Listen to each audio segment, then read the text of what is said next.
नमस्कार, मैं हूं आपके साथ अंजना और आप देख रहे हैं टीवी 10 न्यूज। आइए नजर डालते हैं आज की खबरों पर।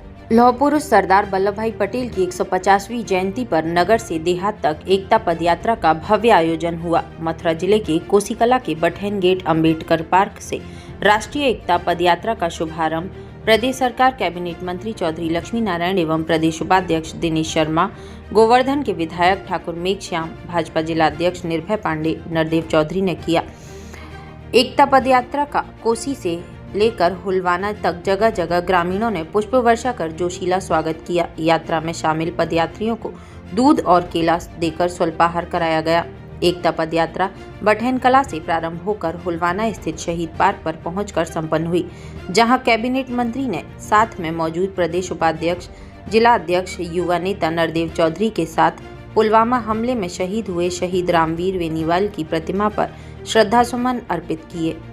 कार्यक्रम को संबोधित करते हुए कैबिनेट मंत्री चौधरी लक्ष्मी नारायण ने कहा कि सरदार वल्लभ भाई पटेल देश की एकता और अखंडता के प्रतीक हैं। उन्होंने स्वतंत्रता के पश्चात देश की 562 रियासतों का एकीकरण कर भारत की एकता और अखंडता की नींव रखी थी। उन्होंने कहा कि एकता पदयात्रा हमें सरदार वल्लभ भाई पटेल के त्याग, दूरदर्शिता और राष्ट्रनिष्ठा की याद दिलाती है। उन्होंने युवाओं से आह्वान किया कि वे उनके आदर्शों से प्रेरणा लेकर राष्ट्र निर्माण में सक्रिय भूमिका निभाएं। एकता पदयात्रा में ढोल, नगाड़े और बैंड बाजे पदयात्रियों में जोश पैदा कर रहे थे। सभा को भाजपा जिला अध्यक्ष निर्भय पांडे, नरदेव चौधरी ने संबोधित करते हुए कहा कि राष्ट्रीय एकता पदयात्रा उत्तर प्रदेश में सबसे पहले छाता विधानसभा में निकाली गई है, जिसमें छाता क्षेत्र के युवाओं, बुजुर्गों, माता बहनों ने बढ़ चढ़ कर हिस्सा लिया और संपूर्ण यात्रा को सफल बनाया। उन्होंने ग्राम प्रधानों का भी आभार व्यक्त किया। एकता पदयात्रा में चेयरमैन धर्मवीर अग्रवाल, कमल किशोर वाचने, तरुण सेठ, कन्हैयालाल गोयल, डॉक्टर अमर सिंह पूनिया, जिला संयोजक सौरभ जैन, सीमा सेठ, शकुंतला ठाकुर, सतीश वाल्मीकि सहित सैकड़ों क्षेत्र के गणमान्य लोग मौजूद रहे। सब महिलाएं चलेंगी, हमारी बहनें सब आगे चलेंगी। जिलाध्यक्ष जी इन्हें आगे निकालें, उसके बाद में पीछे पीछे ये सब आप और हम चलेंगे। मैं भी पैदल चलूंगा। आज देखता हूँ कि कौन कौन कितने कमजोर हैं, कौन कौन कितने ताकतवर हैं। इसके बावजूद भी यदि किसी पर न चला जाए तो गाड़ी में बैठ ले, गाड़ियाँ बहुत चल रही हैं, लेकिन जब पैदल चले आज अपना दमखम तो दिखावे कम से कम। जब नहीं चलने को तैयार हूँ तो फिर क्या बात है। महत्वपूर्ण भूमिका रही है। सरदार वल्लभ भाई पटेल यदि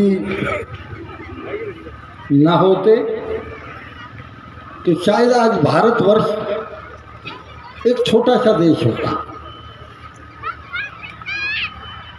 जैसे ही वो गृह मंत्री बने 562 रियासतें उन्होंने 2 दिन में भारत संघ में मिला दिया।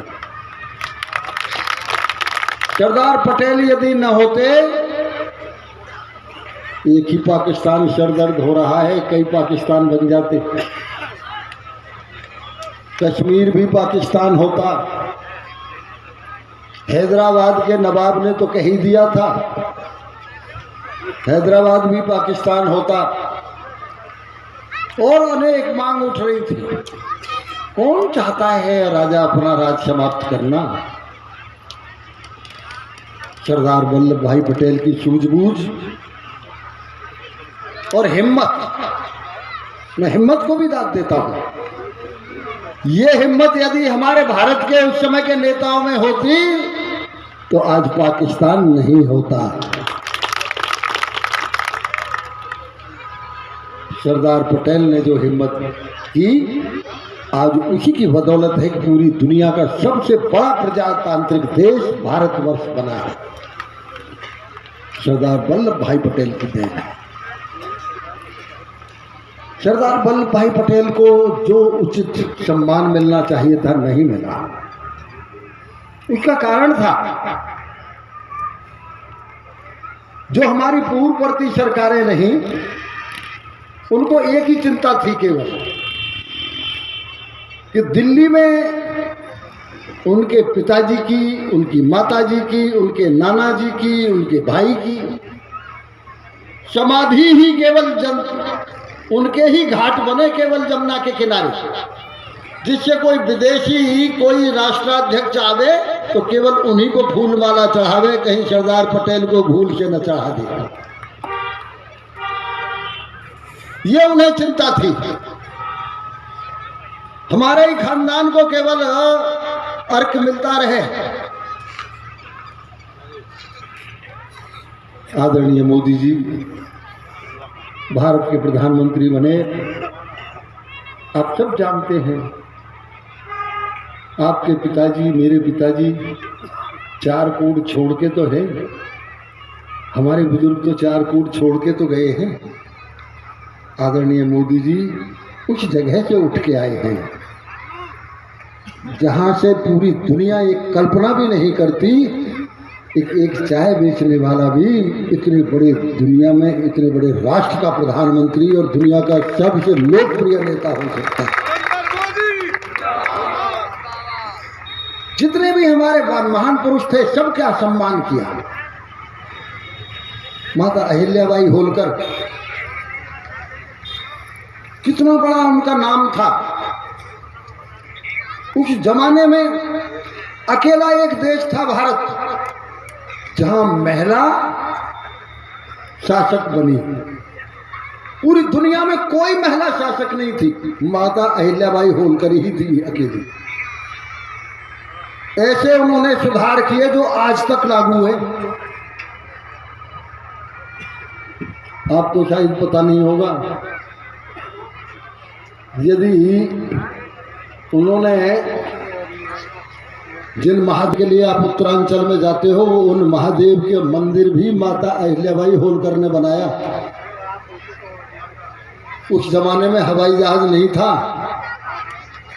माता अहिल्याबाई होलकर भगवान शंकर का काशी विश्वनाथ मंदिर बनाया। उस माता अहिल्याबाई होलकर को कभी कोई सम्मान नहीं मिला। आदरणीय मोदी जी ने ऐसा सम्मान दिया उनको, उनके नाम से आज सिक्का चल रहा है। पूरी दुनिया उनको जान गई। ऐसे ही सरदार वल्लभ भाई पटेल की पूरी दुनिया में सबसे विशालतम मूर्ति खड़ी करके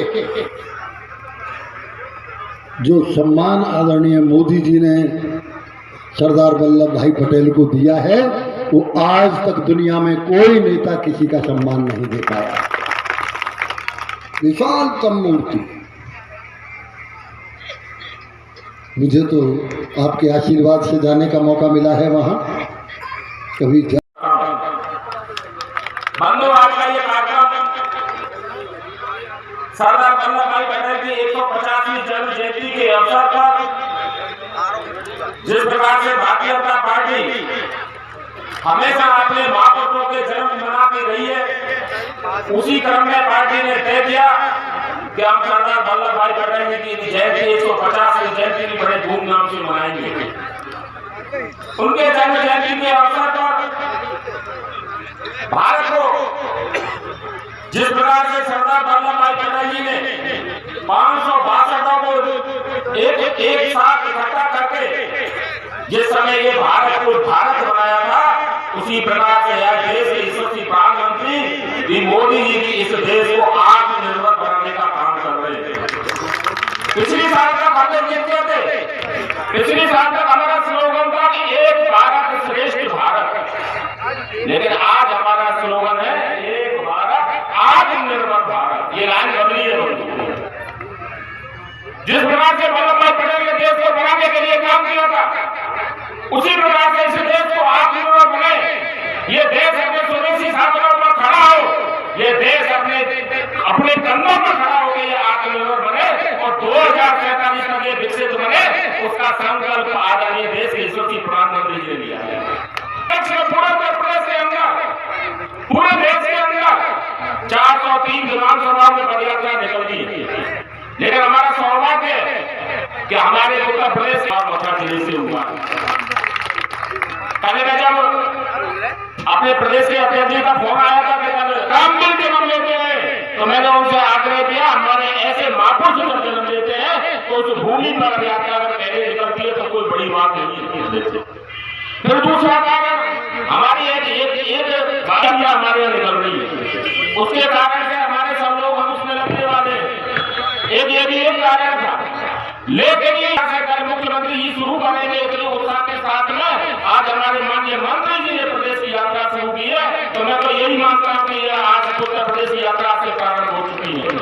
मेरा सभी बंधुओं का नाम करने के लिए किए, जो देश और दुनिया में आज भी हमारा पर्याय बन चुके हैं। विकास को अंतिम व्यक्ति तक पहुंचाने की बात हो या आर्थिक रूप से कमजोर साथी को समाज के अगली पंक्ति तक लाने की बात हो या किसी भी तरह से पीड़ित, शोषित, वांछित, मजदूर और दलित हमारे भाई का कोई भी काम खराब हो रहा हो तो उसकी आवाज को सड़क से लेकर विधानसभा तक पहुंचाने का कार्य जिस व्यक्ति ने किया है, और आज आपके सम्मान को केवल यहाँ तक नहीं, उत्तर प्रदेश में सबसे ज्यादा सीनियर और वरिष्ठ, सबसे ज्यादा बार 6 बार के कैबिनेट मंत्री के रूप में शपथ लेके आप लोगों के बीच में बैठने का कार्य जो कर रहे हैं, ऐसे हमारे सबके दिलों पर राज करने वाले माननीय मंत्री चौधरी लक्ष्मीनारायण जी से मैं अनुरोध करता हूँ कि वो आए।